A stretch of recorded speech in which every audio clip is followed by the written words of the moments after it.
Basi Petro na Yohana walikuwa wakikwea pamoja kwenda hekaluni, saa ya kusali, saa 9.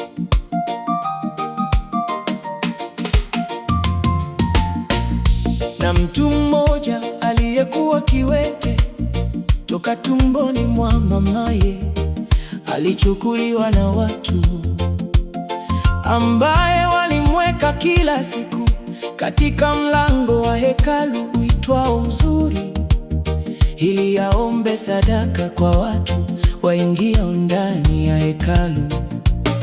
Mtu huyu akiwaona Petro na Yohana wakiingia hekaluni, aliomba apewe sadaka.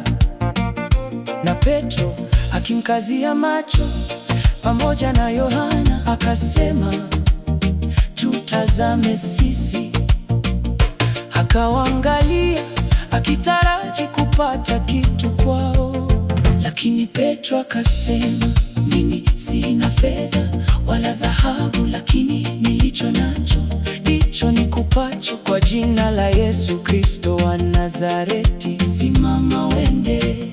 Akamshika mkono wa kuume akamwinua, mara nyayo zake na vifundo vya miguu yake vikatiwa nguvu.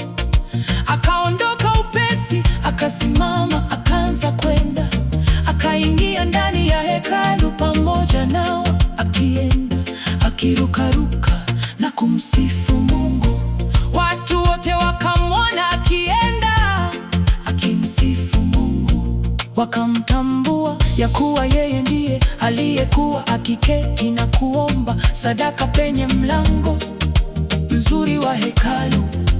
Wakajaa ushangao, wakastaajabia mambo yale yaliyompata. Basi alipokuwa akiwashika Petro na Yohana, watu wote wakawakusanyikia mbio katika tao lile lililoitwa Tao la Sulemani, wakishangaa sana.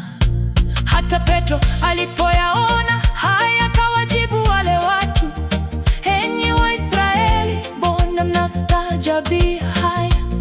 Au mbona mnatukazia macho sisi, kana kwamba tumemfanya huyu aende kwa nguvu zetu sisi, au kwa utaua wetu sisi?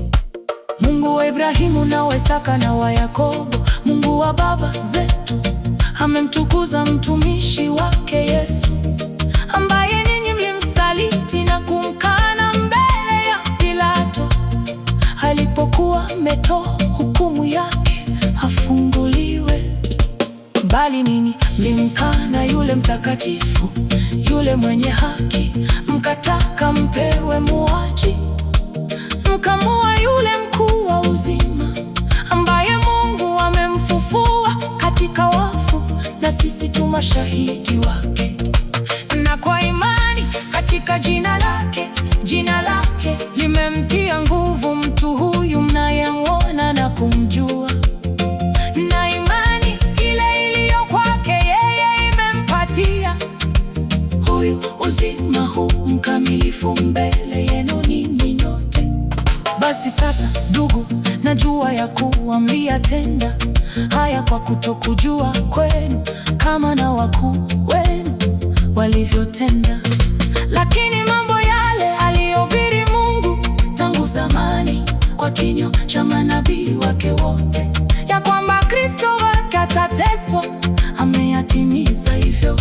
Tubuni basi mrejee, ili dhambi zenu zifutwe, zipate kuja nyakati za kuburudishwa kwa kuwako kwake Bwana, apate kumtuma Kristo Yesu mliyewekewa tangu zamani, ambaye ilimpasa kupokewa mbinguni, hata zije zamani za kufanya upya vitu vyote zilizonenwa na Mungu kwa kinywa cha manabii wake kwa takatifu tokea mwanzo wa ulimwengu. Kwa maana Musa kweli alisema ya kwamba Bwana Mungu wenu atawainulieni nabii katika ndugu zenu kama mimi, msikieni yeye katika mambo yote atakayonena nanyi, na itakuwa ya kwamba kila mtu kumsikiliza nabii, huyo atangamizwa na kutengwa na watu wake. Naona manabii wote tangu Samueli na wale waliokuja baada